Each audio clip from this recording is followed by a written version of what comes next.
Okay, the second part of complex, we're going to look at division and then powers of I. Okay, so division. All right. The main thing to remember on this is I cannot have this in the denominator. I cannot have a complex number in the denominator. So what I'm going to do is I'm going to multiply by this same thing, but I'm going to change the sign. So instead of 7 plus 6i, I'm going to do 7 minus 6i.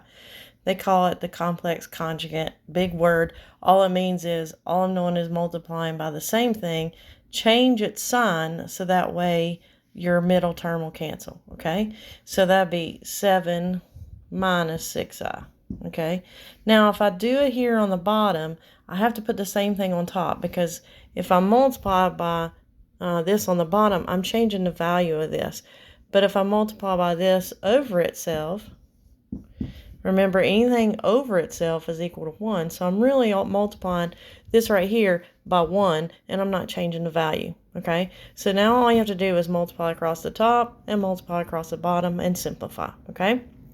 So I don't know if the Punnett square threw you off earlier. So what I'll do, we'll talk about distributing twice, if that makes more sense to you.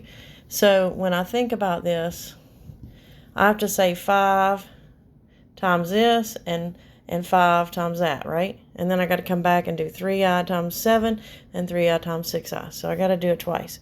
So 5 times 7 is 35. And then 5 times negative 6i is negative 30i. Let me move my thing out of the way. Okay. Back up a little bit so you can see. All right, and then now I've already done 5 times each thing in here. Now I'm going to do 3i times 7 is 21i. Okay, good so far. And then I say 3i times negative 6i, which is negative 18i squared.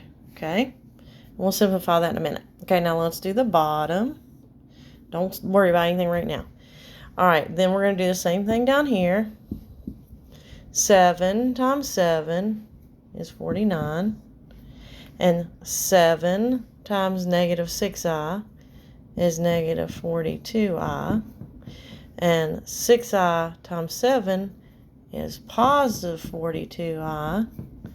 And then 6i times negative 6i is negative 36i squared. Now, if you notice, remember I talked to you earlier about changing that sign from plus to minus.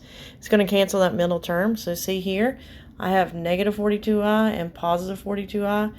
They are gone. They're going to cancel. That's the whole point, okay? So you have one positive, one negative, and they'll cancel. That way I can get rid of the I in the bottom, okay? So now let's look at the top. 35. Okay, now these I can combine right away, right? Negative 30i plus 21i is negative 9i, right? So I'm going to put negative 9i. I'm going to bring the 35 down. And then negative 18. And then I squared, remember, is negative 1. So I'm going to make that a negative 1. Okay?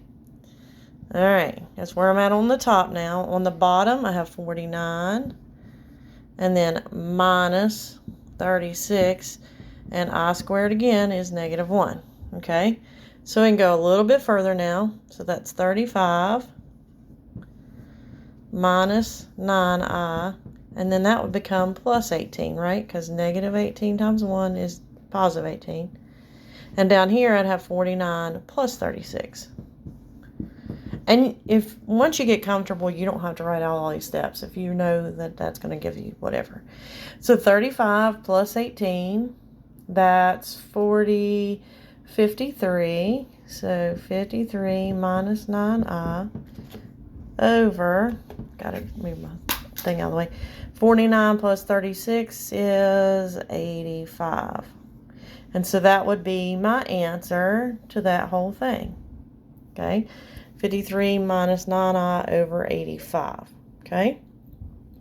And you can go back and watch these over and over and over again. Now, the only other thing that they talked about on your notes I saw was the power of I.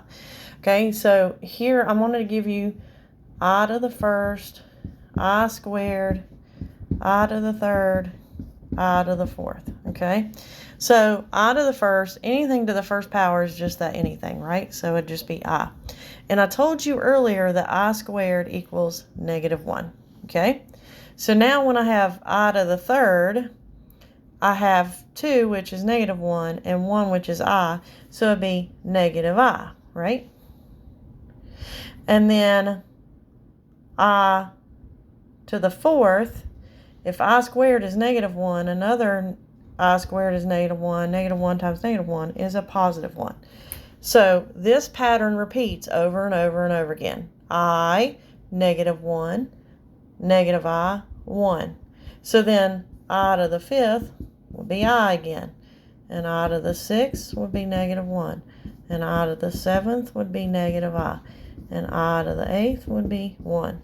And I to the 9th, 10th, 11th, 12th, 13, 14, 15, 16. Okay? Now, you can also put it in the calculator. If you have that I, like if you have a TI-84, I think a TI-83 has it too. It's that, and I'll write it down here.